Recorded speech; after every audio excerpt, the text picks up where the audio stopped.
तो फिल्म की शुरुआत में हमें आइरिस नाम की एक लड़की दिखाई जाती है जो बहुत ज्यादा दुखी थी। अभी कुछ ही अर्सा पहले उसके बेटे की मौत हुई थी, जिससे उसे लगने लगा था कि उसकी जिंदगी रुक सी गई है।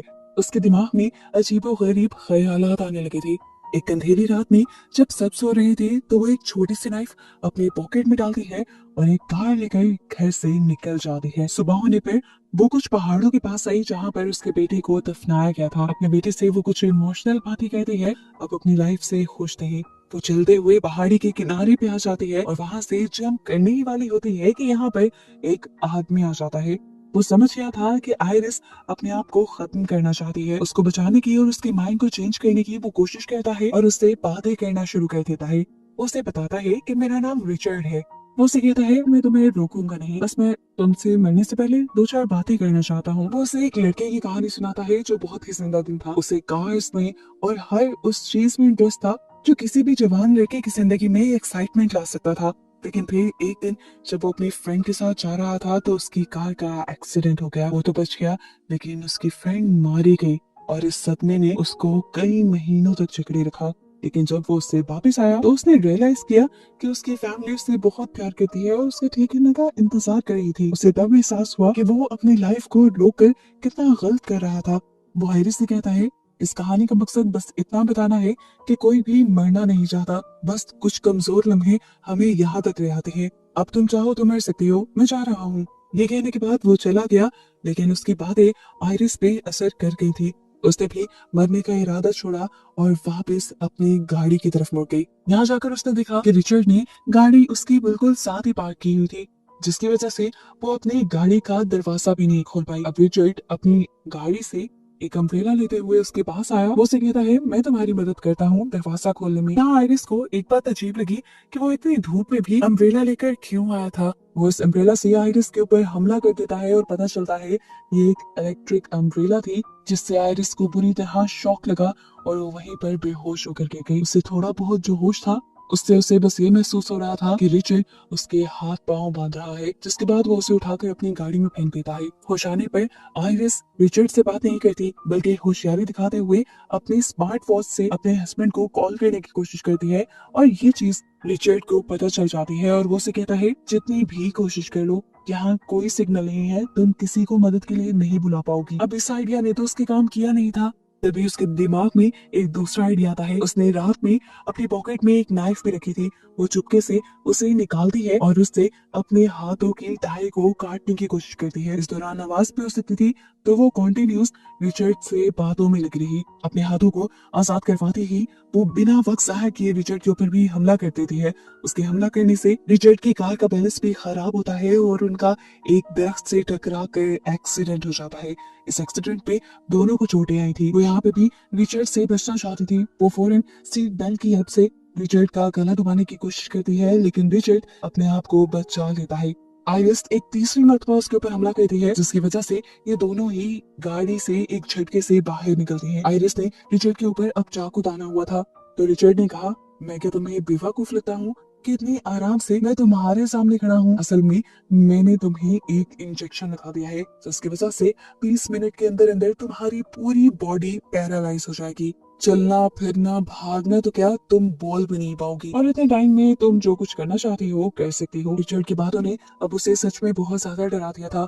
वो जितना तेजी से हो सकता था उतना तेजी से जंगल की तरफ भागती है लेकिन भागते भागते अब उसे सच में फील होने लगा था कि उसके पाँव काम करना बंद कर चुके हैं। आहिस्ता आहिस्ता उसकी टांगे भी काम करना बंद कर देती हैं और वो चलने से रेंगने लग जाती है।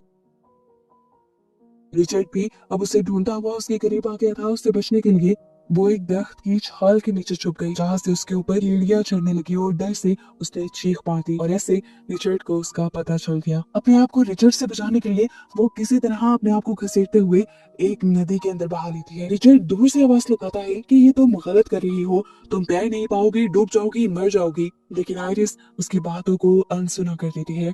वो सच में तैर नहीं पा रही थी लेकिन पानी के बहाव से वो झरने के दूसरी तरफ पहुंच गई।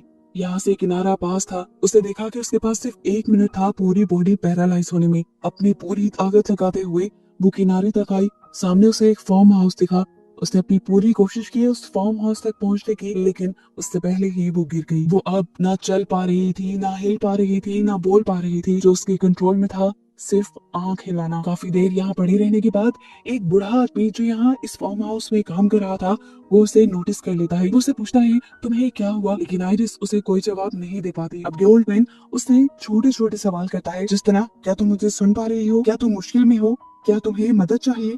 आइरिस इन सवालों के जवाब देने के लिए अपनी आंखों का इस्तेमाल करती है। हाँ बोलने के लिए वो एक मर्तबा पलक झपकाती है और ना बोलने के लिए 2 मर्तबा। इस तरह उसकी बातें समझते हुए ओल्ड मैन उसकी मदद को तैयार हो जाते हैं और उसे एक ग्रास ट्रॉली में लिटाते हुए अपने घर के अंदर ले आते हैं। अभी वो घर आए ही थे कि अचानक से उनके घर का दरवाजा बजने लगा। आइरिस समझ गई कि बाहर रिचर्ड ही होगा। वो बार बार अपनी आंखें झपकाकर ओल्ड मैन को ये बताने की कोशिश करती है कि मुझे उस आदमी से खतरा है। लेकिन ओल्ड मैन ने भी उसकी बात समझ ली और उसे सोफे के पीछे छुपा दिया। जब यहाँ का दरवाजा खुला तो देखा गया कि सच में रिचर्ड ही आया था, जो आते ही एक नया ड्रामा करना शुरू कर देता है। वो रोने लग जाता है इस ओल्ड मैन के सामने और उसे बताता है कि मेरा बेटा मर गया है, जिसकी वजह से मेरी वाइफ सदमे में चली गई है, उसकी बॉडी पैरालाइज हो गई है, मैं उसे ढूंढ नहीं पा रहा, वो कहाँ गई। ओल्ड मैन पहले पहले तो उसकी बातों में नहीं आया। ओल्ड मैन ने उसे कहा तुम अपनी वाइफ को कॉल करके देख लो। तो रिचर्ड झूठ बोल देता है कि मेरा फोन तो रास्ते में ही कहीं गिर गया है। उसके झूठे मूठे आंसू देखकर ओल्ड मैन भी कहीं ना कहीं उसकी बातों में आने ही वाला था, लेकिन तभी उसकी पॉकेट से उसका फोन बज गया। ये ओल्ड मैन उसका झूठ पकड़ लेता है। तो अब रिचर्ड भी अपना असली चेहरा ओल्ड मैन को दिखा देता है। ओल्ड मैन से कहता है ठीक है, अगर तुमने मुझे पहचान लिया है तो सच सच बता दो, तुमने आइरिस को देखा है या नहीं। ये ओल्ड मैन उसे भगाने के लिए पुलिस को कॉल करने की धमकी देता है, लेकिन रिचर्ड उसके ऊपर ही हमला कर देता है। लेकिन वो ये नहीं जानता था कि ये ओल्ड मैन उससे कहीं ज्यादा ताकतवर है। ओल्ड मैन ने उससे अच्छा मुकाबला किया और उससे वो पीटा, यहाँ तक कि रिचर्ड की ताकत आती रह गई। वो रिचर्ड को नीचे गिराते हुए पुलिस को कॉल करने ही वाला था, लेकिन तभी रिचर्ड के हाथ एक चाकू लग गया, जिसे उसने ओल्ड मैन की टांग के अंदर स्टैब कर दिया। दर्द से कराते हुए जैसे ही ओल्ड मैन नीचे गिरा तो रिचर्ड ने उसके पांव से वही चाकू निकालकर उसके पेट में बुरी तरह स्टैब करके घुमा दिया और दर्द से कराता ओल्ड मैन वहीं पर मर गया। आइरिस सोफे के पीछे से अपनी आंखों से ये सब देखती रह गई। जो हुआ था बहुत बुरा हुआ था। ये ओल्ड मैन उसकी वजह से मारा गया था। अब क्योंकि रिचर्ड फंस चुका था, उसने एक मर्डर कर लिया था, इन सारी चीजों को छुपाने के लिए वो केरोसिन ऑयल से भरी हुई पूरी कैन इस घर में डाल देता है और यहाँ से इस घर को चलाकर बाहर निकल जाता है। आइरिस जिंदा थी, वो जिंदा जलना नहीं चाहती थी, इसलिए उसने बहुत मुश्किल से अपनी एक उंगली हिलाई और विंडो की ग्रिल में डालकर उसे खोलने और बंद करने लगी। बाहर से रिचर्ड ये सब नोटिस कर लेता है। वो देख लेता है कि अंदर कोई जिंदा है। जो भी था वो उसके लिए खतरा हो सकता था। जाकर उसने देखा ये तो आइरिस ही थी। रिचर्ड उसे उठाकर अब एक ट्रक में लाकर बिठा देता है। ये ट्रक उस ओल्ड मैन का ही था। अपनी कार तो ये लोग काफी दूर छोड़ आए थे, तो यहाँ से जाने के लिए ये लोग ट्रक का ही इस्तेमाल कर रहे थे। आइरिस खामोश थी, बोल नहीं सकती थी, लेकिन वो सुन सकती थी। रिचर्ड को उसकी बेटी की कॉल आती है, जो उसे बताते हैं डैड मैं आपको बहुत ज्यादा मिस कर रही हूँ, इसलिए मैं और मॉम आपके पास आने वाले हैं। रिचर्ड उनसे कहता है नहीं, अभी मेरा काम खत्म नहीं हुआ, अभी तुम लोग मेरे पास नहीं आ सकते। लेकिन अब उसकी बेटी बहुत ज्यादा जिद कर रही थी। वो उसकी बात नहीं मानते और उसे बता देते हैं कि हम तो घर आने वाले हैं। इस चीज से रिचर्ड बहुत ही ज्यादा टेंशन में आ जाता है। इसी टेंशन में उसका एक्सीडेंट भी होते होते रहता है और इससे भी ज्यादा बुरा काम उसके साथ ये होता है, उसकी गाड़ी में फ्यूल खत्म हो जाता है। फ्यूल डलवाने के लिए वो फ्यूल स्टेशन के पास आता है और आइरिस को एक कैप पहना देता है ताकि सब लोग उसके एक्सप्रेशंस ना देख पाए। यहाँ पर आइरिस अपने हाथों का पूरा जोर लगाते थे सीट बेल्ट को खोलने में, लेकिन बॉडी के पैरालाइज होने की वजह से उसके हाथ जितने हिल भी पा रहे थे वो भी बहुत बड़ी बात थी। यहीं पर वो एक लड़की को देखती है जिसकी उम्र लगभग उसके बेटे जितनी थी। इसे देखकर वो और भी ज्यादा इमोशनल हो गई। ये बच्चा भी उसे देखकर पहचान लेता है कि शायद वो किसी मुसीबत में है।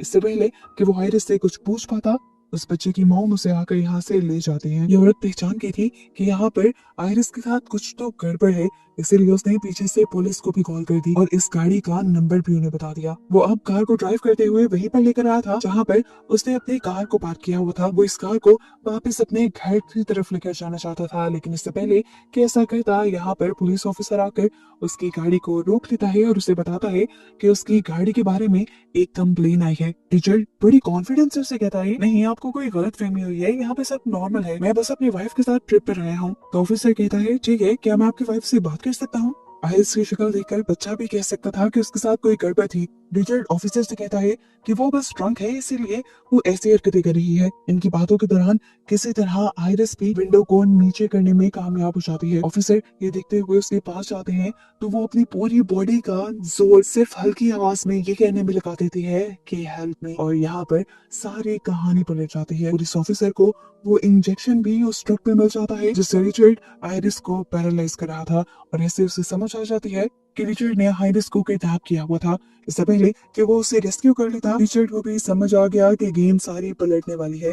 इसलिए अपने आप को सेफ रखने के लिए उसने उसी ओल्ड मैन की तरह इस पुलिस वाले को भी मारना बेहतर समझा और एक बड़ी सी लोहे की चीज के जरिए उसके सर के ऊपर वार कर दिया। सिर्फ एक ही एट ने इस ऑफिसर का सारा काम तमाम कर दिया। वो मर गया, जिसके बाद उसने ऑफिसर को उठाकर उसकी कार में डाला और ये कार जला दी और पहले की तरह ही सारे सबूत मिटा दिए। अब आयरिस बिल्कुल हेल्पलेस हो चुकी थी। मदद की सारी उम्मीदें उसने छोड़ दी थी। जो भी करना था अब उसे खुद करना था। पैरालाइजिंग का इफेक्ट भी अब उसकी बॉडी से कम होता जा रहा था। उसके अंदर बोलने की भी ताकत आ गई थी, इसीलिए वो रिचर्ड से बातें करना शुरू करती है। वो जानबूझकर उसे इमोशनल करने की कोशिश कर रही थी क्योंकि वो जान गई थी कि रिचर्ड की एक बेटी भी है। लेकिन जो इंसान किसी को मार दे, किसी को किडनैप कर सकता हो, वो कैसे इमोशनल हो सकता है। जब रिचर्ड उसकी इमोशनल बातों में नहीं आया तो आयरिस ने वो इंजेक्शन उठा लिया। उसे इंजेक्शन अपने आप को बचाने के लिए रिचर्ड की टांग में स्टैब तो किया, लेकिन वो इस इंजेक्शन को उसकी टांग में इंजेक्ट नहीं कर पाई। मेडिसिन रिचर्ड के अंदर गई नहीं और रिचर्ड हंसने लगा और उसने आयरिस से कहा, बेचारी कितनी कमजोर हो ना तुम, मेरा कुछ नहीं बिगाड़ सकती। अच्छा, मैंने प्लान चेंज किया है। पहले मैं तुम्हें अपने घर लेकर जाकर मारने वाला था, लेकिन वहाँ तो मेरी फैमिली आ रही है। अब मैंने सोचा है कि मैं तुम्हें नदी में लेकर जाकर मारूंगा। वो बताता है कि पहले मैं तुम्हें बहुत टॉर्चर करना चाहता था, मुझे मजा आता तुम्हें ऐसा करने में, लेकिन अब मेरी फैमिली ने मेरा सारा प्लान बिगाड़ दिया है। वो उसे लेकर नदी के किनारे आ जाता है और उसे घसीटते हुए एक बोट में बिठा देता है। आयरिस आधे जिस्म की ताकत के साथ वहीं पे बैठी हुई थी।